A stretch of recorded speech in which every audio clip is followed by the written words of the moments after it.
नाशकातलं भोंदू खरातचं प्रकरण गाजत असताना आता आणखीन आणि अनेक नवनवी महिला अत्याचाराची प्रकरणं समोर येत आहेत।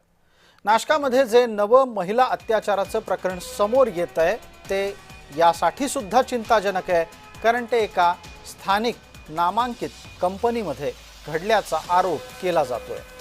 या प्रकरणामध्ये नाशिकच्या पोलिसांमध्ये 9 गुन्ह्यांची नोंद झाली आहे। 6 आरोपी अटकेत आहेत।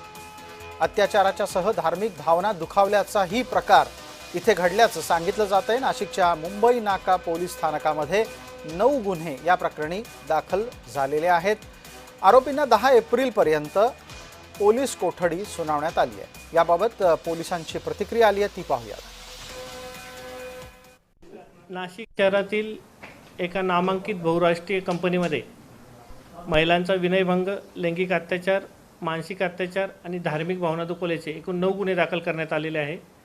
त्यामध्ये आत्तापर्यंत 6 आरोपींना अटक करण्यात आलेली असून गुन्ह्याचे गांभीर्य, व्याप्ती पाहता गुन्ह्याच्या तपासाकरता एसआयटी स्थापन करण्यात आलेली आहे।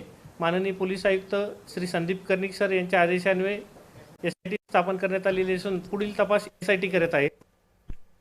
या संदर्भामध्ये भाजपाचे आमदार गोपीचंद पडळकर यांनी भूमिका घेतली आहे। काय म्हणतात ते ऐका। आमची मागणी पोलिसांच्याकडे हीच आहे की याचे धागे दोरे जिथपर्यंत आहेत की याच्यावर मुलगी तिथपर्यंत गेलं पाहिजे। तिचा जर यामध्ये सहभाग असेल तर तिच्यावरती कारवाई झाली पाहिजे। आणि मग हे महिला दिनाच्या दिवशी गिफ्ट देणं, अन्य वाढदिवसाला गिफ्ट देणं, त्याला पार्ट्या देणं, मोठमोठ्या रिसॉर्टवरती बोलवणं, तिथं ड्रग्सच्या पार्ट्या करणं, ज्यांनी विरोध केला तर त्यांना परत टार्गेट करणं, मुलींना तिथं त्यांना वेगवेगळे कमेंट्स देणं कंपनीमध्ये इकडे तिकडे जात असताना, म्हणजे अतिशय गंभीर बाब आहे।